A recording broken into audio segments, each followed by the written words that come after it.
ഹരി ഓം നമസ്തേ. ആം ഹ്രീ നമ ചണ്ഡാളരൂപായ. നമ്മൾ ഈ ശബരിമല ക്ഷേത്രവുമായി ബന്ധപ്പെട്ട് അല്ലെങ്കിൽ അവിടുത്തെ അയ്യപ്പങ്കാവുമായി ബന്ധപ്പെട്ട് ആചാരങ്ങളെ പറയുന്ന കൂട്ടത്തിൽ പലപ്പോഴും പല ആചാരങ്ങളും അവിടെ ഇല്ലാതായിട്ടുണ്ട് എന്ന് പറയാറുണ്ട്. അത്തരത്തിൽ ഇല്ലാതായ ആചാരങ്ങളിൽ വളരെ പ്രധാനപ്പെട്ട ഒരാചാരമാണ് കടുത്ത സ്വാമിക്ക് നിലനിന്നിരുന്ന വെള്ളംകുടി എന്ന് പറയുന്ന ഒരാചരണം. ഇന്ന് ഈ ഒരാചരണം അതിൻ്റെ പൂർവീകമായ ശൈലിയിൽ അവിടെ നിലനിൽക്കുന്നില്ല എന്നുള്ളതാണ് വസ്തുത. പലപ്പോഴും പലർക്കും തോന്നാം, എന്തിനാണ് ഇത്തരത്തിലുള്ള വിഷയങ്ങൾ നിരന്തരം ഇങ്ങനെ നമ്മൾ ചർച്ച ചെയ്യുന്നത് എന്നുള്ളത്. അതിന് കാരണം എന്ന് പറയുന്നത് 18-ാം നൂറ്റാണ്ടിൽ ബ്രിട്ടീഷുകാരാൽ രൂപം കൊണ്ട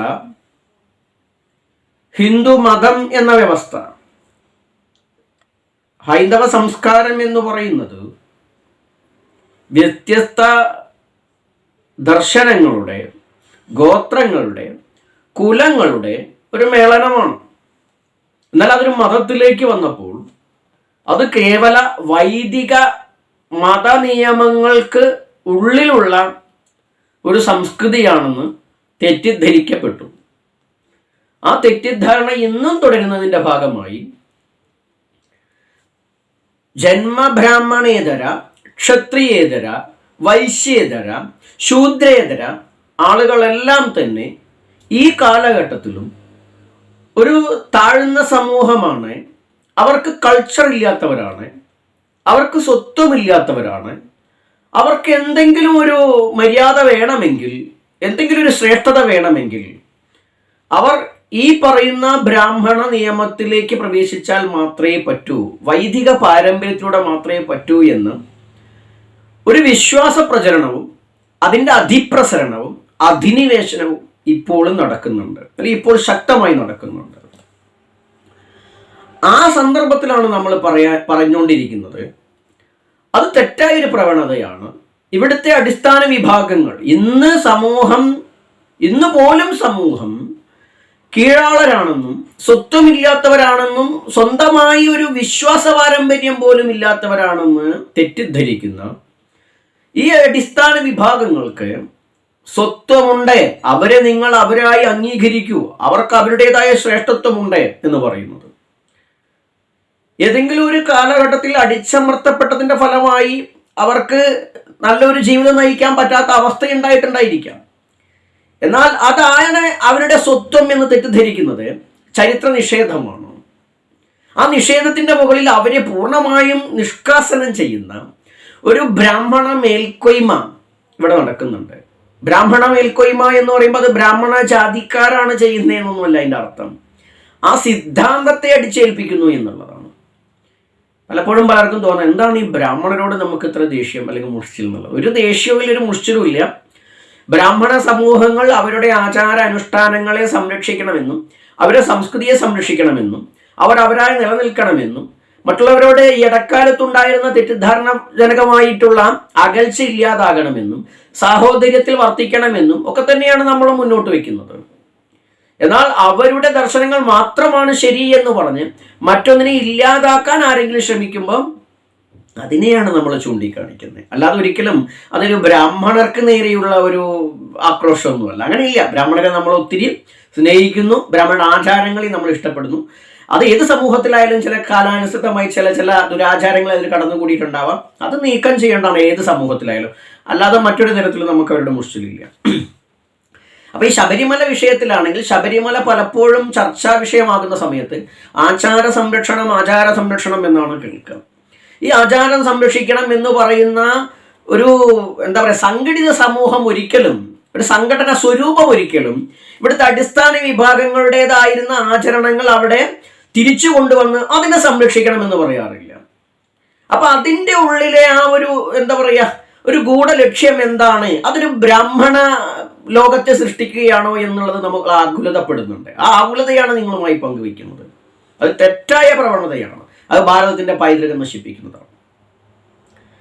അവിടെ നമ്മൾ ഇതിനു മുമ്പ് പറഞ്ഞു കഴിഞ്ഞു, ശബരിമലയിൽ മാളികപ്പുറത്ത് 36 ആടിനെ വെട്ടിക്കൊണ്ടുള്ള ഗുരുതി സമ്പ്രദായം ഉണ്ടായിരുന്നു. ഇന്ന് 36 വെട്ടണമെന്ന് വെച്ചാൽ ആചാരം അതുപോലെ തന്നെ നടക്കണം എന്ന് പറയുന്നവരാണ് അങ്ങനെ ആവാമെന്നാ പറയുക. ഇല്ല എന്നുണ്ടെങ്കിൽ പേരിനൊരു കോഴിയെങ്കിലും വെട്ടി ആചരണം നടക്കണം. കാരണം അത് ആ കൾച്ചറിന്റെ ഭാഗമാണ്. ഈ കൊല്ലലും കൊലപാതകവും ഒക്കെയാണോ പറയുന്നത് വെച്ചാൽ മനുഷ്യനെ കൊല്ലാൻ പറഞ്ഞിട്ടില്ല, അതിന് പ്രമാണവും ഇല്ല. ഉണ്ടെങ്കിൽ തന്നെ രാജാവിനാണ് വധിക്കാനുള്ള അധികാരം. അത് ഇന്നും നീതിന്യായ വ്യവസ്ഥ, അതിന്റെ പരമോന്നത നീതിപീഠം ഇന്നത്തെ ഭരണാധികാരികൾക്ക് വേണ്ടി അത് ചെയ്യുന്നുണ്ട്. അപ്പൊ അത് എല്ലാ കാലത്തും രാജാക്കന്മാർക്ക് ഈ ശിക്ഷ വിധിക്കാൻ ഉള്ള ഇതുണ്ട്. മറ്റുള്ള ആചരണങ്ങളൊന്നും ഈ ഗോത്രവിഭാഗങ്ങളിൽ ഉണ്ടായിരുന്നില്ല. നരമേധമൊക്കെ വൈദിക സംസ്കൃതിയുടെ ഭാഗമാണ്. അപ്പോൾ അതല്ല ഇവിടെ പറയുന്നത്. മറിച്ച് നമുക്കറിയാൻ പറ്റും, ഇന്ന് ഏതൊരു ഫംഗ്ഷൻ ആണെങ്കിലും ആ ഫംഗ്ഷനിൽ ടൺ കണക്കിന് കിൻഡൽ കണക്കിന് കോഴികളെയൊക്കെയാണ് അറുത്ത് നമ്മൾ തിന്നുന്നത്. ആടുമാടുകളെയൊക്കെ കഴിക്കുന്നുണ്ട്. ആ സമയത്ത് ആ ചെയ്യപ്പെടുന്ന ആ ഒരു എന്താ പറയുക, മൃഗബലിയോ പക്ഷിബലിയോ അല്ലെങ്കിൽ അതിനെ കൊല്ലുന്ന രീതി ഒരു വിശ്വാസത്തോടു കൂടി ആ മൃഗത്തെ കൂടി ആദരിച്ചുകൊണ്ട്, അത് ഈശ്വര സൃഷ്ടമാണെന്ന് ചിന്തിച്ചുകൊണ്ട്, അതിന് സർവ്വ ആദര മര്യാദകളും കൊടുത്ത്, വെള്ളം കൊടുത്ത്, അങ്ങനെ എല്ലാ തരത്തിലും ആദരിച്ചുകൊണ്ട് ഒരു കത്തി കൊണ്ട് മുറിക്കുന്ന ഒരു പ്രവണതയാണ് ഈ ബലിയാചാരം എന്ന് പറയുന്നത്. അപ്പൊ ഇതൊക്കെ തിന്നും കുടിക്കും ചെയ്യുന്നവര് പിന്നെ എന്തിനാണ് ഇത് വിശ്വാസത്തിന്റെ മുകളിൽ കൊണ്ടുവരുമ്പോൾ വേണ്ട എന്ന് പറയുന്നത് നമുക്ക് മനസ്സിലാകുന്നില്ല. വിശ്വാസമാകുമ്പോൾ അത് 1000 ടൺ കണക്കിന് കോഴിക്ക് ഒരു കോഴിയൊക്കെ ഉണ്ടാവുള്ളൂ. നമുക്ക് ചരിത്രം പരിശോധിച്ചാൽ അറിയാൻ പറ്റും. പണ്ട് കാലത്ത് ഇവിടെ കല്യാണം വിരുന്നും ഒക്കെ ഉണ്ടായിരുന്നു. 1 2 കോഴീനെ ആട്ടിപ്പിടിച്ച് വെട്ടിയാൽ അത്രേ ഉള്ളൂ നാടൻ കോഴി. എന്നാൽ ഇന്ന് അങ്ങനെയല്ല. ഇന്ന് ഈ വിശ്വാസം ഇല്ലാതായത് കൂടിയിട്ട് ഒത്തിരി മൃഗങ്ങളെയും പക്ഷികളെയൊക്കെയാണ് ഇങ്ങനെ കൊന്നുകൊണ്ടിരിക്കുന്നത്. അപ്പോൾ അതുകൊണ്ടാണ് അതിനെ ആചാരപരമായി കൊണ്ടുപോകുമ്പോൾ നമ്മളിപ്പോൾ എന്തായാലും സംരക്ഷിക്കണം എന്ന് പറയാൻ സംരക്ഷണം കൂടുകയേ ചെയ്യുള്ളൂ. പിന്നെ ഒരു കൾച്ചർ നിലനിൽക്കും. അത് ആ ബ്രാഹ്മണ അധിനിവേശത്തെ വൈദിക ബ്രാഹ്മണ ഇന്ന് കാണുന്ന പൂർവികമായിട്ട് അവർക്കും ബലിയാചാരമൊക്കെ ഉണ്ട്. പക്ഷെ ഈ ജൈനമതത്തിന്റെ അതിപ്രസരണത്തോട് കൂടിയിട്ടുള്ള ഇന്നത്തെ ബ്രാഹ്മണ മതത്തിന്റെ ആ മേൽക്കോയ്മ സിദ്ധാന്തം അവിടെ അവസാനിക്കും. ഇവിടുത്തെ അടിസ്ഥാന വിഭാഗങ്ങൾക്ക് ഈ ജാതീയ ആ ഒരു താഴ്ത്തിക്കെട്ടുന്ന സമ്പ്രദായം ഇല്ലാണ്ടാവും. അവർക്ക് മഹത്വമുണ്ട് എന്ന് ലോകത്തോട് പറയണം. ഇന്നും അങ്ങനെയല്ല. എന്തോ സംവരണം പറ്റികളാണെന്ന് പറഞ്ഞ് പ്രചരിപ്പിക്കുന്ന ഒരു രീതി ഇന്നും നിലനിൽക്കുന്നു. അതുകൊണ്ട് തന്നെ പത്രത്തിൽ വിവാഹത്തിന് പരസ്യം ചെയ്യുന്ന നേരത്ത് ജാതിയും മതവും വിഷയമല്ല, പക്ഷേ SC ST വേണ്ട എന്ന് എഴുതാൻ ആളുകൾക്ക് തോന്നും. എന്താണ്, ഇവരെന്തോ സ്വത്തും ഇല്ലാത്തവരും ഇവരെന്തോ ഒരു നികൃഷ്ട ജന്മങ്ങളും ഒക്കെയാണെന്നൊരു ധാരണയിലാണ് ഈ പറയുന്ന നവസിദ്ധാന്തം പറയുന്ന ഈ കേമത്തരം പറയുന്ന ഈ സമൂഹം ഇന്ന് മുന്നോട്ട് പോകുന്നത്. അവിടെയാണ് ഇവർക്ക് ഒരു നല്ല ഇന്നലകൾ ഉണ്ടായിരുന്നു. അവരുടെ പാരമ്പര്യത്തിന്റെ ഭാഗമാണ് ഇവിടുത്തെ എല്ലാ ക്ഷേത്രങ്ങളും കാവുകളും എല്ലാം. അതിന്റെ മുകളിൽ പിന്നീട് ബ്രാഹ്മണാധിനിവേശത്തിന്റെ തന്ത്രമാണ് ഇന്ന് കാണുന്നത്. തന്ത്രം എന്ന് പറഞ്ഞു കഴിഞ്ഞാൽ തന്നെ ഇന്ന് കാണുന്നതല്ല. ഇത്തരം വിഷയങ്ങളാണ് നമ്മൾ ചർച്ച ചെയ്യുന്നത്. അവിടെയാണ് ഈ പറയുന്ന ശബരിമലയിലെ ഈ കടുത്ത സ്വാമിയുമായി ബന്ധപ്പെട്ടിട്ടുള്ള ആചരണം, വെള്ളംകുടി എന്ന് പറയുന്ന ആചരണം, അതിന്ന് നിലനിൽക്കുന്നില്ല. ശബരിമല എന്ന് പറയുന്നത് തന്നെ ബ്രാഹ്മണ, ഇന്നിപ്പോൾ പറയുകയാണെങ്കിൽ ഈ കണ്ഠരരെ തന്ത്രിമാരുടെയൊക്കെ ആ ഒരു ബ്രാഹ്മണ അധിനിവേശം തന്നെയാണ് അവിടെ കാണുന്നത്. അവരെ സപ്പോർട്ട് ചെയ്യുന്ന ചില ഹൈന്ദവ പ്രസ്ഥാനങ്ങളും അവരും നമ്മൾ ചിന്തിച്ചു പോവുകയാണ്. ഹിന്ദുക്കളുടെ മൊത്തത്തിലുള്ള ആളുകളാണെന്ന് പറയുമ്പോഴും അവര് ബ്രാഹ്മണരുടെ ആചരണങ്ങൾ മാത്രമാണ് സമൂഹ മധ്യത്തിൽ ചർച്ച ചെയ്യുന്നതും അതിനെ നിലനിർത്താൻ വേണ്ടിയിട്ടാണ് അവര് പറയുന്ന പാഠ്യ പദ്ധതികൾ ഉണ്ടാക്കുന്നതും അവരുടെ ഇപ്പോൾ ധർമ്മപഠനത്തിന്റെ ഭാഗമായിട്ടും ഈ വൈദിക മാത്രമേ അവരുടെ ഗ്രന്ഥങ്ങളിൽ ഉണ്ടാവുള്ളൂ. ഇല്ലെങ്കിൽ ആരെങ്കിലും പരിശോധിക്കാം. ഒരു ധർമ്മ വ്യവസ്ഥയെ പഠിപ്പിക്കുന്ന ഇവരുടെ സിലബസ് നോക്കിയാൽ വെറും വേദവും അതുമായി ബന്ധപ്പെട്ട കുറെ കാര്യങ്ങൾ ഉണ്ടാവും എന്നല്ലാണ്ട് ഒരിക്കലും ഈ വൈവിധ്യങ്ങളുടെ ഭാഗമായിരിക്കുന്ന ബഹുഭൂരിപക്ഷം വരുന്ന ജനതയുടെ ഒരു കാര്യങ്ങളും അതിലുണ്ടായിരിക്കില്ല. കാരണം എന്താണ്, അതൊരു നികൃഷ്ടമാണെന്ന് ഇവർ മനസ്സിലാക്കി വെച്ചിരിക്കുക. ഇവര് ആ ഒരു ബ്രാഹ്മണ സിദ്ധാന്തത്തിന്റെ വക്താക്കളാണെന്ന് തോന്നിപ്പോകും. അത് അല്ലെങ്കിലും അങ്ങനെയാണ് തന്നെ. അവരുടെ ഒരു ബീജാവാവും നടന്നിരിക്കുന്നത് അങ്ങനെയാണ്. പക്ഷെ മാറ്റം വരുത്തുന്നില്ല. എല്ലാവരും കൂടെ വേണം, പക്ഷെ മാറ്റം വരുത്തില്ല. അത് അതുമത്തേനെ പിടിച്ച് നിൽക്കുകയാണ്. അപ്പൊ അവിടെയാണ് ഈ പറഞ്ഞ തന്ത്രിമാരുടെയും മറ്റുള്ളതൊക്കെ ഈ ഒരു അധിനിവേശത്തിന്റെ സിദ്ധാന്തങ്ങളാണെന്ന് ശബരിമലയിൽ കാണുന്നത്. പണ്ട് നമ്മൾ കുറച്ച് വർഷങ്ങൾക്ക് മുമ്പ് ശബരിമല മേൽശാന്തി ആയിരുന്ന ഒരു വ്യക്തിയുമായിട്ട് നമുക്ക് സംസാരിക്കാൻ അവസരം കിട്ടിയ സമയത്ത് നമ്മളിങ്ങനെ പറഞ്ഞു, നിങ്ങൾ ഈ ശബരിമലയിലെ തന്ത്രവും മറ്റുള്ളവരെയൊക്കെ ഇപ്പോൾ എല്ലാവരും ചോദിക്കാം നമ്മളോട്, നിങ്ങൾ ഇപ്പോഴത്തെ തന്ത്രി അവിടെ നിന്ന് ഇറക്കി വിടണമെന്നാണോ പറയണേ എന്നുള്ളത്. നമ്മൾ പറയാം, അങ്ങനെ നമ്മൾ പറയുന്നില്ല. എന്തൊക്കെയായാലും തന്ത്രി അല്ലെങ്കിൽ ഇന്നത്തെ ശാന്തി സമ്പ്രദായമൊക്കെ ആ ക്ഷേത്രത്തെ സംരക്ഷിച്ചവർ പെട്ടവരാണ്. അപ്പൊ ആരും ഇറക്കി വിടണം എന്നല്ല പറയുന്നത്. അതിന് മുമ്പുണ്ടായിരുന്നവർക്ക് പ്രാധാന്യം കൊടുത്ത് അവർക്ക് അവരുടെ സ്ഥാനം ഏൽപ്പിച്ചു കൊടുക്കണം എന്നാണ് നമ്മൾ പറയുന്നത്. അപ്പൊ അവിടെ ഇദ്ദേഹത്തോട് സംസാരിച്ചപ്പോൾ നമ്മൾ പറയേണ്ടായി, നിങ്ങൾ എന്തായാലും നിങ്ങൾ ഈ വെള്ളംകുടി പോലെയുള്ള ബലി ആചാരം പോലുള്ള കാര്യങ്ങൾ ചെയ്യുന്നില്ല. അവിടെയുള്ള മലയുടെ മുകളിലുള്ള ബഹുഭൂരിപക്ഷം വരുന്ന, നിങ്ങൾ എത്ര കണ്ട വൈദിക അധിനിവേശം നടത്തിയാലും ശരി, ബഹുഭൂരിപക്ഷവും ഗോത്ര ദൈവ സങ്കല്പങ്ങളാണ്. അങ്ങനെ വരുമ്പോൾ അതിന്റെ ആചരണങ്ങൾ അതിന്റെ ആളുകളെ കൊണ്ട് ചെയ്യിപ്പിച്ചൂടെ? ശബരിമല അയ്യപ്പനെ നിങ്ങൾ താന്ത്രികമായി ചെയ്തോളൂ, എന്നാലും അവിടെയും ഗോത്രാചാരം നിങ്ങൾക്ക് വാർഷികമായിട്ട് നടത്താൻ പറ്റും. കൂടാതെ മറ്റുള്ള കടുത്തയെപ്പോലുള്ള മൂർത്തികൾക്കും ഒക്കെ അവിടെ ഒത്തിരി മലദൈവങ്ങളുണ്ട്. അതിനൊക്കെ നാഗങ്ങളൊക്കെ മലദൈവത്തിൽപ്പെട്ടതാണ്. അപ്പൊ അതിനൊക്കെ ചെയ്തുകൂടെ? അപ്പൊ അങ്ങനെ വരുന്ന സമയത്ത് നിങ്ങൾക്ക് ഈ മലയ സമൂഹത്തിൽ നിന്നും നിങ്ങൾക്ക് തന്ത്രിമാരെ തിരഞ്ഞെടുത്തൂടെ ചോദിച്ചു. അപ്പൊ ഇത് കേട്ട വഴിക്ക് ഈ വൈദിക പാരമ്പര്യം പേറുന്ന അവിടുത്തെ മേൽശാന്തിയായിരുന്ന ഒരു ഹൈന്ദവ സംഘടന വിദ്യാപീഠത്തിലെ സെക്രട്ടറി കൂടിയാണ് അവര്. അപ്പൊ അങ്ങനെയുള്ള അദ്ദേഹം പറയണ്ടായി, അങ്ങനെയാണെങ്കിൽ ഒരു പുച്ഛഭാവത്തിലാണ് പറഞ്ഞത്, അങ്ങനെയാണെങ്കിൽ ഒരു 100 തന്ത്രിമാര് വേണമല്ലോ ക്ഷേത്രത്തിൽ എന്നുള്ളത്. അപ്പൊ നമ്മൾ അപ്പോഴേ പറഞ്ഞു, നിങ്ങളുടെ ആ ഒരു മേൽക്കോയ്മഭാവം പറയുകയാണ്. കാരണം പല ക്ഷേത്രങ്ങളിൽ നമുക്ക് നോക്കിയാൽ കാണാൻ പറ്റും, അവിടുത്തെ ക്ഷേത്രത്തിൽ ചിലപ്പോൾ 3 or 4 തന്ത്രി ഉണ്ടാവും. ഇതെന്താ കാരണം വെച്ചാൽ അവിടെ പ്രധാന പ്രതിഷ്ഠയ്ക്ക് ഒരു തന്ത്രി ഉണ്ടാവും, പക്ഷെ ഒരു ഉപപ്രതിഷ്ഠ വേണ്ടി വരുമ്പോൾ ഒഴി നോക്കുമ്പോൾ ആ തന്ത്രിക്ക് പറ്റില്ല. അപ്പൊ വേറൊരു മനയുന്ന ഇവിടുത്തെ തന്ത്രിമാരെ തിരഞ്ഞെടുക്കുക, അല്ലെങ്കിൽ വേറെ തന്ത്രം പഠിച്ച ആൾക്കാരെ. അപ്പൊ അത് സ്വതവേ പരമ്പരാഗത ക്ഷേത്രത്തിൽ തന്ത്രം പഠിച്ച ആൾക്കാർ എടുക്കുന്ന പരിപാടിയൊന്നുമില്ല. തന്ത്രം പഠിച്ചവർക്കും പൂജ പഠിച്ചവർക്കും പുതിയ ക്ഷേത്രങ്ങൾ ഉണ്ടാക്കി കൊടുക്കുക എന്നല്ലാണ്ട് പ്രധാനപ്പെട്ട ഒരു മഹാക്ഷേത്രങ്ങളിൽ മറ്റുള്ളവരെ തന്ത്രിയായിട്ടൊന്നും ഇവര് നിയമിക്കില്ല. അത് വേറെ കഥ, കർമ്മബ്രാഹ്മണ്യം പറയുകയേ ചെയ്യുള്ളൂ. പോട്ടെ. അപ്പോൾ ഇദ്ദേഹത്തോട് നമ്മൾ പറഞ്ഞു, അങ്ങനെ വരുന്ന സമയത്ത് ഇപ്പൊ ഈ സർപ്പങ്കൊക്കെ ആണെങ്കിൽ നിങ്ങൾ പറയും പാതിരാക്കൊന്ന്, അല്ലെങ്കിൽ ഈ മറ്റു പല മണ്ണാറശാല, മാളയിലെ എന്തോ ഒരു കാവ്, ഇതൊക്കെ നിങ്ങൾ പറയാറുണ്ടല്ലോ. അപ്പൊ എന്തുകൊണ്ട് ഈ മലദൈവങ്ങൾക്ക് ഈ മലയന്മാരുമായി ബന്ധപ്പെട്ട് അല്ലെങ്കിൽ മലയാചാരം ചെയ്യുന്ന ആ താന്ത്രികന്മാരെ നിങ്ങൾക്ക് ഉൾക്കൊള്ളിച്ചു ചോദിച്ചപ്പോൾ അദ്ദേഹം ഒരു പുച്ഛമായിട്ട് വളരെ നിസ്സാരമായിട്ടാണ് കണ്ടത്. എന്താണ് അത് വേണ്ട, അത് അതിന്റെ ആവശ്യമില്ല, ഞങ്ങൾ ചെയ്തോളാം. അവർക്കത് അറിയുകയും ചെയ്യില്ല. അപ്പൊ ആ ഒരു ചിന്താഗതി തന്നെയാണ് നമ്മളിവിടെ പറയുന്നത്. എന്താണ്, അവരെ മാറ്റണം എന്നുള്ളതല്ല, മറിച്ച് മറ്റുള്ള സമ്പ്രദായങ്ങൾ നിലനിൽക്കണം. അതിനുവേണ്ടി സംസാരിക്കുന്ന ഒരു ഹൈന്ദവ സംഘടനകളോ പ്രസ്ഥാനങ്ങളോ നേതാക്കന്മാരെ നമ്മൾ ഇതുവരെ കണ്ടിട്ടില്ല. അത് മാറ്റം ഉണ്ടായി വരാൻ വേണ്ടിയാണ് നിരന്തരത പറയുന്നത്, ഭിന്നിപ്പിന് വേണ്ടിയിട്ടല്ല. ഒന്നിക്കണം എന്ന് പറയുന്നവർ ഒന്നിപ്പിക്കേണ്ടത് ഒരുത്തന്റെ കാലിന്റെ അടിയിൽ കൊണ്ടുപോയി മറ്റുള്ളവരെ കടത്തിക്കൊണ്ടാവരുത്. ഈക്വാലിറ്റിയോടുകൂടി ഇരുത്തണം. സന്യാസിക്കും, കാവ്യെടുത്ത സന്യാസിക്കും, പൂണൂലിട്ട പട്ടന്മാർക്കും ഒക്കെയുള്ള വാല്യൂ എടുത്ത മറ്റ് നായർക്കും ഈഴവനും പൊലയനും കുറവനും പറയനും മലയനും ഒക്കെ ഉണ്ടെന്ന് മനസ്സിലാക്കിക്കൊണ്ട് അവരുടേതായ ആചാരാനുഷ്ഠാനങ്ങളെ ആ ഭാവത്തിൽ കാണും. അതെന്തോ കോഴിയൊക്കെ വെട്ടി കള്ളൊക്കെ വെക്കുന്നതിന് മോശമായ ആചരണം. ആ ധാരണയാണ് മാറ്റേണ്ടത്. കാരണം അത് സമ്പ്രദായ ഭേദം അറിയാതെയും ബ്രാഹ്മണ മേൽക്കോയ്മ കൊണ്ടുവരുന്നതിന്റെ ഭാഗമാണ്. അപ്പൊ എന്തായാലും നമുക്ക് ഈ ഒരു വെള്ളംകുടി ബന്ധപ്പെട്ടിട്ട് ശബരിമലയിൽ അതിന്റെ പരമ്പരാഗത അവകാശികൾ ഉണ്ടായിരുന്നു. ഇന്ന് ആചരണമില്ലാതെ തിരിച്ചു കൊണ്ടുവരണം. ആചാര സംരക്ഷണം പറയുന്നവർ ആചാരങ്ങളെ സംരക്ഷിക്കുകയാണെങ്കിൽ ബ്രാഹ്മണന്റെ മാത്രം സംരക്ഷിച്ചാൽ പോരാ. ഹൈന്ദവികത എന്ന് അവർ പറയുന്ന ഹൈന്ദവികത വൈവിധ്യങ്ങളുടെ ആണെങ്കിൽ ഇതൊക്കെ തുറന്ന് പറയാൻ തുടങ്ങണം. അത് പറയുന്നവരെ നമ്മളിത് പറഞ്ഞുകൊണ്ടിരിക്കുകയും ചെയ്യും. കാരണം നമ്മളുടെ ഉദ്ദേശത്തോടെ അടിസ്ഥാന വിഭാഗങ്ങൾ ആദ്യം അടിമയായിക്കൊണ്ടും ഏതെങ്കിലും ഒരു ബ്രാഹ്മണന്റെയോ ഏതെങ്കിലും സംഘടനയുടെയോ ഔദാര്യം കൊണ്ട് അവർക്ക് ഒരിക്കലും ഇവിടുത്തെ ഒരു അംഗീകാരവും വേണ്ട. അവരുടെ അവകാശങ്ങളാണ് അവർക്ക് അംഗീകരിച്ച് കിട്ടേണ്ടത്. അത് അവരെ അറിഞ്ഞുകൊണ്ട് കൊടുക്കുന്നതായിരിക്കണം. അത് ഏതെങ്കിലും ഒരാൾ ശരി ഞാനാണ് അംഗീകരിച്ചത്, രാജാവോ ഏതെങ്കിലും ഒരു സന്യാസിയോ ഏതെങ്കിലും ഒരു സംഘടനാ നേതാവോ ഏതെങ്കിലും തലപ്പത്തിനെന്ന് പറഞ്ഞിട്ട് വേണ്ട. അവരുടെ പാരമ്പര്യം ചോദിച്ചു വാങ്ങുന്നത് അവർക്ക് കിട്ടണം.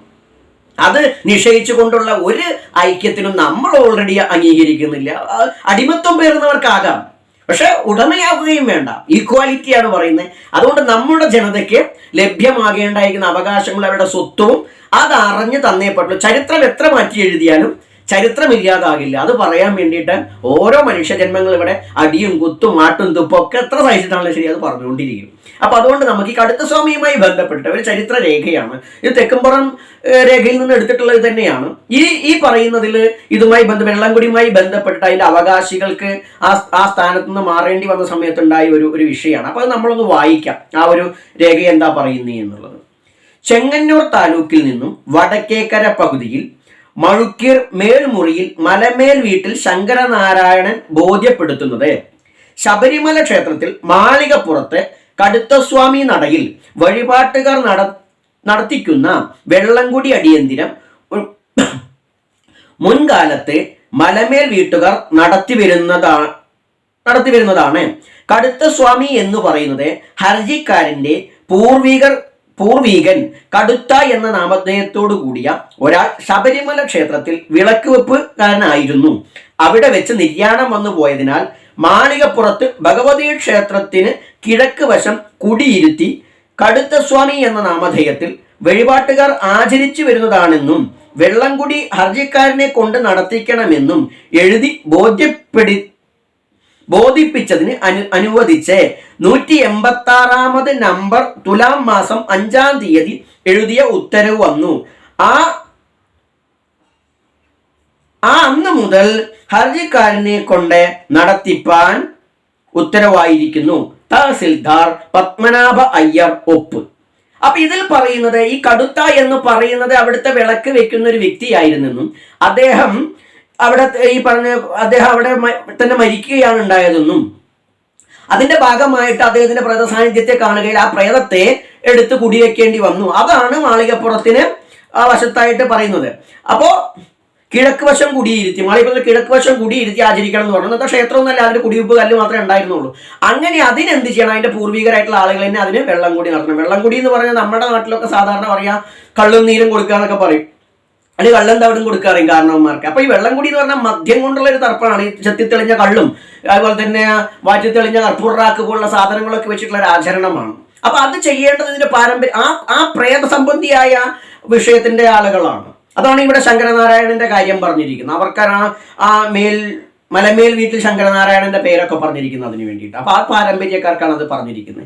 അതെങ്ങനെയാണ് ഈ പൂജ പഠിച്ച ശാന്തിക്കാരനെ പോയി ചെയ്യാം? ബ്രാഹ്മണ ശാന്തിപ്പണി പഠിച്ച പൂജക്കാരെ എങ്ങനെയാണ് ഇത് ചെയ്യുക? അപ്പൊ പൊലയനെയും പൊറയനെയും ശാന്തിക്ക് കയറ്റിയിട്ടോ മലയിലെ മലയന്മാരെ ഈ ബ്രാഹ്മണ പൂജ പഠിച്ചിട്ട് അതിനെ അവിടെ കൊണ്ടുപോയി നിർത്തിയിട്ടോ കാര്യമില്ല. അവിടെ ചെയ്യേണ്ടത് എന്താണ്? ബ്രാഹ്മണ പൂജ പഠിച്ച് പുലയൻ ചെയ്യുകയല്ല വേണ്ടത്. ബ്രാഹ്മണൻ പോലും മലയന്റെയോ അല്ലെങ്കിൽ പറയുന്ന ശങ്കരനാരായണന്റെ പരമ്പരയിൽ നിന്ന് വെള്ളം കൂടി പഠിച്ചിട്ട് അതാണ് അവിടെ ചെയ്യേണ്ടത്. ഇവിടെ ഉണ്ടാകുന്ന എന്താണ്? എല്ലാ സ്ഥലത്തും ബ്രാഹ്മണരുടെ പൂജയും ആണ് ചെയ്യിപ്പിക്കുക. എന്നിട്ട് പുലയനെയും പറയനെയൊക്കെയാണ് പൂണിലടിപ്പിച്ച് നിങ്ങൾ കർമ്മബ്രാഹ്മണരായി എന്നാണ് സ്ഥാപിക്കുക. എന്തിനതിൻ്റെ ആവശ്യം? ഈ കടുത്തയെയും കൊച്ചു കടുത്തയെയും അല്ലെങ്കിൽ അവിടുത്തെ വലിയ കടുത്തയെ ആരെയാലും ശരി ഇവരെയൊക്കെ ആരാധിക്കണമെങ്കിൽ ബ്രാഹ്മണര് പൊലയരുടെയും പറയരുടെയും വീട്ടുകാരുടെയും മലയന്റെയൊക്കെ ആചാരം പഠിക്കാൻ ഇങ്ങോട്ട് വരട്ടെ. ഉപവീതമൊക്കെ ഉപേക്ഷിച്ചിട്ടെ അതും ആകാമല്ലോ. എന്താ അത് ചെയ്യാത്തേ? അതിന് പകരം തന്ത്രസമുച്ചയത്തിന്റെ പേരും പറഞ്ഞ് മാറ്റി മറിച്ചും മറ്റൊന്നാക്കുന്നതിനോട് യോജിക്കാനാവില്ല എന്ന് നമ്മൾ പറയണേ. ഒരു കടുത്തേനെ കൊണ്ടിട്ട് ശിവനോ വിഷ്ണു ആക്കാമെങ്കിൽ, അയ്യപ്പനെ കൊണ്ടിട്ട് ശാസ്താവാക്കാമെങ്കിൽ എന്തുകൊണ്ട് ഈ ശാസ്താവിനെ ചാത്തനായിക്കൊണ്ട് തന്നെ നിലനിർത്തിക്കൂടാ? അതാക്കിക്കൊണ്ട് നിലനിർത്തിക്കൂടാ? മാളികപ്പുറത്തിന് എന്തിനാണ് മധുര മീനാക്ഷിയാക്കുന്നത്? അതിനെന്തുകൊണ്ട് നീലിയും കാളിയാക്കി നിലനിർത്തിക്കൂടാ? അതിനെ ആചരിക്കാൻ ബ്രാഹ്മണർക്ക് വിധിയില്ലെങ്കിൽ ഇവിടെ മലയന്മാരുടെയും പറയന്മാരുടെയും വേട്ടവന്മാരുടെയും വള്ളവന്മാരുടെയും പുലയന്മാരുടെയും കുറവന്മാരുടെയും ഒക്കെ പാരമ്പര്യത്തിൽ ഇതിനുണ്ടായ രീതികളുണ്ട്. അത് ബ്രാഹ്മണര് വന്ന് പഠിക്കട്ടെ, അവരവരെ ഉപവേദം ഉപേക്ഷിച്ചിട്ട് ഇത് പഠിച്ചത് ചെയ്യട്ടെ. പക്ഷെ അതിന് ഹൈന്ദവ സംഘടനകൾ പോലും പ്രോത്സാഹനം കൊടുക്കുന്നില്ല. എന്താണ്? അത് മ്ലേച്ഛമാണ്, അത് അധമമാണ്. എന്താണ്? ഈ പാരമ്പര്യത്തിന്റെ വക്താക്കളൊക്കെ അധമന്മാരാണെന്നും മ്ലേച്ഛന്മാരാണെന്നും ആണോ ഇവിടുത്തെ ഹൈന്ദവ ഐക്യം പറയുന്നവർ ചിന്തിക്കുന്നത്? അതിന് മാറ്റം വരണമെന്നാണ് നമ്മൾ പറയുന്നത്, ഐക്യപ്പെടണമെന്നല്ല പറയുന്നത്. അപ്പൊ ഇവിടെ എന്തായാലും ഒരു കാര്യം ബോധ്യമാണ്, കടുത്ത എന്ന് പറയുന്നത് ഒരു പ്രേതകലയാണ്. ഈ കടുത്ത മാത്രമല്ല, ഇവിടെ കാണുന്ന ബഹുഭൂരിപക്ഷം വരുന്ന ഈ കാവുമായി ബന്ധപ്പെട്ട ദൈവസങ്കല്പങ്ങളും ഇത് പ്രേതകലകളാണ്. ആ പ്രേതകലകളെല്ലാം തന്നെ അടിസ്ഥാന വിഭാഗങ്ങളുടെ പൂർവികരുമായി ബന്ധപ്പെട്ടതാണ്. എന്നാൽ പിന്നീട് വൈദിക അധിനിവേശത്തിന്റെ ഭാഗമായിട്ട് പ്രേതകലയൊക്കെ മാറി ജ്യോത്സ്യന്മാർ ഭക്ഷണം വെച്ചിട്ട് അത് ശിവനാണ്, വിഷ്ണുവാണ്, ശങ്കരനാരായണനാണ്, ദുർഗയാണ്, അങ്ങനെയൊക്കെയാണ് സുബ്രഹ്മണ്യനാണ് എന്നൊക്കെ പറഞ്ഞിട്ട് അതിനെയൊക്കെ അങ്ങോട്ട് മാറ്റും. ഇപ്പൊ മുരുകനെ കൊണ്ടുപോയിട്ട് സുബ്രഹ്മണ്യനാക്കുന്ന രീതിയൊക്കെ ഇതിന്റെ ഭാഗം, അയ്യപ്പനെ കൊണ്ടുപോയി ശാസ്താവാക്കുന്നതൊക്കെ ഇതിന്റെ ഭാഗം. അവര് അത് മറ്റൊന്നിനോട് കൊളത്തി ഇവിടെ ഈ പരമ്പരാഗതമായിട്ടുള്ള അറിവിനെ പല രീതിയിൽ, അത് ബ്രിട്ടീഷുകാരാവട്ടെ, ഇവിടെ വന്ന സർക്കാരുകളാവട്ടെ, വൈദിക അധിനിവേശങ്ങളാവട്ടെ, ഹൈന്ദവ സംഘടനാ നേതൃത്വങ്ങളാവട്ടെ, അവരുടെ പ്രവർത്തനങ്ങളാവട്ടെ, ഇവിടുത്തെ പരമ്പരാഗത വിശ്വാസങ്ങളൊക്കെ മ്ലേച്ഛമാണെന്നുകൊണ്ട് പല രീതിയിൽ വിശ്വാസങ്ങൾ കൊണ്ടും നിയമങ്ങൾ കൊണ്ടും പിന്നെ കഥാരൂപേണ ഇല്ലാത്ത കഥകൾ ഉണ്ടായിക്കൊണ്ടും ഇല്ലാത്ത ചരിത്രങ്ങളെ വെച്ചുകൊണ്ടും ഇതിന്റെയൊക്കെ അവകാശികളെ സത്യത്തിൽ ഉറക്കി കിടത്തിരിക്കുക. അവർക്കറിയില്ല. അപ്പൊ അതുകൊണ്ട് തന്നെ ഇവരെന്ത് ചെയ്യണം? ഇവരുടേതായ രീതികളെ അവലംബിക്കാണ്ട് ഈ പറഞ്ഞ ആളുകൾക്ക് അറിയില്ല. അവർ ഇനിയെങ്കിലും ഒന്ന് തിരിച്ചറിയുക, നിങ്ങൾക്ക് സ്വത്വമുണ്ട്. നിങ്ങൾ ഈ പറഞ്ഞ പോലെ ഉടുക്കാതെയോ ഉണ്ണാതെയോ അല്ലെങ്കിൽ കുളിക്കാതെയോ ഒന്നും നടക്കണം എന്നല്ല പറയുന്നത്. അടിമത്വത്തിന്റെ കാലഘട്ടത്തിൽ ഇവർ സമ്മതിക്കാത്തത് കൊണ്ട് നമുക്ക് പറ്റിപ്പോയതാണ്, നമ്മുടെ ജനതയ്ക്ക് പറ്റിപ്പോയതാണ്. ഇവരൊക്കെ വരുന്നതിന് മുമ്പേ നമ്മൾ വൃത്തിയും വെടുപ്പിലും നടന്നിരുന്നു. നമുക്ക് ഒരു തരത്തിലും വിവേചനം ഉണ്ടായിരുന്നില്ല, ഇവിടെ ജാതി വിവേചനം ഉണ്ടായിരുന്നില്ല. എന്നാൽ ഇവർ വന്നതിന് ശേഷം ഇവര് അടിമയാക്കിയപ്പോൾ എന്തായി? വിദ്യ നിഷേധിക്കപ്പെട്ടു, അതിന് അറിവ് നിഷേധിക്കപ്പെടുക ചെയ്തു. ഇപ്പോഴും നമ്മുടേതായ ശാസ്ത്രത്തെ പഠിക്കാനും അറിയിക്കാനും ഇവർ തയ്യാറല്ല. അതിന്റെ മുകളിൽ അധിനിവേശങ്ങൾ, ബ്രാഹ്മണ സിദ്ധാന്തങ്ങളുടെ ഒരു അധിനിവേശമാണ് നടത്തിക്കൊണ്ടിരിക്കുന്നത്. അത് സ്വയം തിരിച്ചറിയണം. സ്വയം തിരിച്ചറിഞ്ഞുകൊണ്ട് നമ്മൾ അടിമപ്പെടാനല്ല, ആരെയും അടിമയാക്കാനും ശ്രമിക്കരുത്. ബ്രാഹ്മണരെ നിരന്തരം പറഞ്ഞുകൊണ്ടിരിക്കുകയല്ല. ബ്രാഹ്മണർ എന്ന് പറഞ്ഞ ജാതിയല്ല അതിന്റെ വിഷയം. ബ്രാഹ്മണ്യം എന്ന മേൽക്കോയ്മയെ സ്ഥാപിച്ചുകൊണ്ട് മുതലെടുപ്പ് നടത്തുന്ന ചില വിഭാഗങ്ങളുണ്ട്, ഒരു കൂട്ടമുണ്ട്. ആരാ എന്താണെന്നൊക്കെ സ്വയം തിരിച്ചറിയാം. അപ്പൊ അത്തരം ആളുകളെ തിരുത്തണം. അവരും തിരുത്തും. ചിലപ്പോൾ നമ്മൾ ഒന്നിച്ച് മനസ്സിലാക്കി നമ്മൾ രംഗത്ത് വരുമ്പോൾ അവർ സ്വയം തിരുത്തിക്കോളും. ശബരിമല വിഷയത്തിലൊക്കെ ഉണ്ടായതാണ്. തുടക്കം കുറിച്ചവര് പിന്നീട് ആ വഴിക്കേ വരുന്നില്ല. എന്താണ്? അവർക്ക് തിരുത്തണം എന്ന് മനസ്സിലായി. അപ്പൊ അതുപോലെ ഇതൊക്കെ തിരുത്തും അവര്. ആ തിരുത്തണമെങ്കിൽ എന്ത് വേണം? ഈ ജനത ബോധ്യപ്പെടണം. നമ്മുടെ സ്വത്വം എന്താണ്, നമ്മുടെ പാരമ്പര്യം എന്താണ്. മത്സ്യവും മാംസവും ഒക്കെ കഴിക്കുന്നത് തെറ്റാണ് എന്ന് പറയുന്നവർ അത് കഴിക്കുന്നു, ടൺ കണക്കിന് കഴിക്കുന്നു. അപ്പൊ നമ്മുടെ ആചാരം വരുന്നത് എതിർക്കാൻ വേണ്ടി പല പല നീക്കാപ്പോക്കുകൾ പറയുകയാണ്. ഇന്ത്യ മഹാരത്ത് മുഴുവൻ കള്ള് ഷാപ്പുകളും ബീവറേജുകളും കൊണ്ട് നിറഞ്ഞിരിക്കുകയാണ്. ആ സമയത്ത് നമ്മളൊരു കള്ള് വെച്ച് തർപ്പണം ചെയ്യുന്നതാണ് വലിയ എന്താ പറയുക ദുരിതം എന്ന് അല്ലെങ്കിൽ ദുരന്തം എന്ന് പറയുമ്പോൾ അതിൻ്റെയൊക്കെ ഉള്ളിലെ ലക്ഷ്യം നമ്മൾ മനസ്സിലാക്കുക. എന്താണ്? നമ്മളുടെ കൾച്ചർ ഇവിടെ ഉണ്ടാവരുത്. അതിന് മ്ലേച്ഛവൽക്കരിച്ചുകൊണ്ട് അപകർഷത ഉണ്ടാക്കിക്കൊണ്ട് നമ്മളെ ഇല്ലായ്മ ചെയ്താൽ മാത്രമേ ഉള്ളൂ ഇവിടെ കർമ്മ ബ്രാഹ്മണ സിദ്ധാന്തത്തോടു കൂടി ചാതുർവർണ്ണ്യ ഹിന്ദു മതം വൈദിക മതത്തെ കെട്ടിപ്പടുക്കാൻ പറ്റുള്ളൂ. അവിടെയാണ് സ്മൃതിയും മറ്റുള്ളതൊക്കെ നിയമമായി വരാൻ പോകുന്നത്. അത് ഇല്ലാതിരിക്കണമെങ്കിൽ ഒറ്റ മാർഗ്ഗമേ ഉള്ളൂ. പുരോഗമനം പറഞ്ഞതിനും മനസ്സിലാക്കുക. ഇവിടുത്തെ അടിസ്ഥാന വിഭാഗങ്ങളുടെ കൾച്ചർ ഇവിടെ നിലനിർത്തണം. അതിൽ എന്തെങ്കിലും ഒരു സമൂഹത്തിന് ദോഷമുണ്ടെന്നുണ്ടെങ്കിൽ തീർച്ചയായിട്ടും മാറ്റം വരുത്തണം. അതിന് സംശയമൊന്നുമില്ല. അപ്പൊ അതുകൊണ്ട് ഈ ഒരു കാര്യം വായിച്ചിരിക്കുന്നത് ശബരിമലയിലെ ആചാരം സംരക്ഷിക്കണം എന്ന് പറയുന്നവർക്ക് ഇതൊന്നും അറിയില്ലെങ്കിൽ ഒരിക്കൽ കൂടി പറയുകയാണ്, ഇതൊക്കെ അവിടുത്തെ ആചാരമാണ്. ഇതാണ് അവിടുത്തെ ആചാരം. അല്ലാണ്ട് ഈ പറഞ്ഞ 84 ശേഷം 93 തോന്നുന്നു ഈ പറയുന്ന കോടതി വിധിയുടെ ഭാഗമായിട്ട് ഉണ്ടാക്കി കഴിഞ്ഞ സ്ത്രീ പ്രവേശിക്കരുത് എന്ന് പറയുന്നൊരു സാധനമൊന്നുമല്ല അവിടുത്തെ ആചാരം. അതൊക്കെ പിന്നീട് പല പല കാലഘട്ടത്തിലൂടെ വന്നു പോയിട്ടുള്ളതാണ്. മലയന്മാർക്ക് അവരുടേതായ ആചാരങ്ങൾ, സ്ത്രീ പ്രവേശനമില്ലാത്ത വിഷയങ്ങളൊക്കെ ഉണ്ട്. അഗസ്ത്യാർകൂടത്തിലുണ്ട്, പല മലകളിലും ഉണ്ട്. പക്ഷെ അതൊരിക്കലും കണ്ടരൊന്നും പറഞ്ഞ ആ രീതിക്കുള്ളതൊന്നുമല്ല. അതൊരു പറയുന്ന നൈഷ്ഠിക ബ്രഹ്മചര്യവുമായി ബന്ധപ്പെട്ടതുമല്ല. അങ്ങനത്തെ നൈഷ്ഠിക ബ്രഹ്മചര്യമൊന്നും ആദ്യ സമൂഹങ്ങളിലില്ല. അങ്ങനത്തെ ഒരു സിസ്റ്റേ ഇല്ല. അത് പിന്നീട് വന്ന. പിന്നെ നൈഷ്ഠിക ബ്രഹ്മചര്യം നമ്മൾ പലതവണ പറഞ്ഞു, തന്ത്രശാസ്ത്ര വിധി പ്രകാരം നൈഷ്ഠിക ബ്രഹ്മചര്യ പ്രതിഷ്ഠ നടത്താൻ കഴിയില്ല. കാരണം പ്രതിഷ്ഠ എന്ന് പറഞ്ഞാൽ തന്നെ മൈഥുന സങ്കല്പമാണ്, പ്രകൃതി പുരുഷ മേളന സങ്കല്പമാണ്. അത് നൈഷ്ഠിക ബ്രഹ്മചര്യമായിട്ട് നടത്താൻ പാടില്ല. കാരണം മൈഥുനം തന്നെ നടന്നുകൊണ്ടിരിക്കുന്ന പ്രതിഷ്ഠാ സങ്കല്പമാണ് നൈഷ്ഠിക ബ്രഹ്മചര്യ. അതൊക്കെ ഈ വരട്ടുവാദങ്ങൾ മാത്രമാണ്. സ്ത്രീ പ്രവേശിക്കേണ്ടയുള്ള ഭക്തന്മാരുടെ താല്പര്യമാണ്. പക്ഷെ അതല്ല പറയുന്നത്. ആചാരമാണ് സംരക്ഷിക്കപ്പെടണമെങ്കിൽ ഇത്തരം ആചാരങ്ങളുടെ ഇത് അടിസ്ഥാന വിഭാഗങ്ങളുടെയാണ്. ശബരിമല തന്നെ അവരുടേതാണ്. അതിൻ്റെ പേരിൽ കലഹം വേണ്ട, പോർവിളി വേണ്ട. ബ്രാഹ്മണർ പൂജിക്കുന്നെങ്കിൽ പൂജിച്ചോട്ടെ. പക്ഷേ അടിസ്ഥാന വിഭാഗങ്ങൾക്കും ശബരിമല ശ്രീലകത്ത് കയറാനും അവിടെയുള്ള കടുത്തയ്ക്കും മറ്റുള്ള എല്ലാ മൂർത്തികൾക്കും ഇത് കൊടുക്കാനും അതുപോലെ തന്നെ വെടിവഴിപാട് കഴിക്കേണ്ടവർക്ക് വെടിവഴിപാട് കഴിക്കാനും ഒക്കെയുള്ള അവസരങ്ങൾ അവിടെ ഉണ്ടായി വരണം. അത് മൃഗങ്ങൾക്കൊന്നും ബുദ്ധിമുട്ടില്ലാത്ത രീതിയിൽ തന്നെ അതിന് പറ്റണം. അതായിരിക്കണം ഐക്യം. അതല്ലാതെയുള്ളതൊന്നും ഐക്യമല്ല.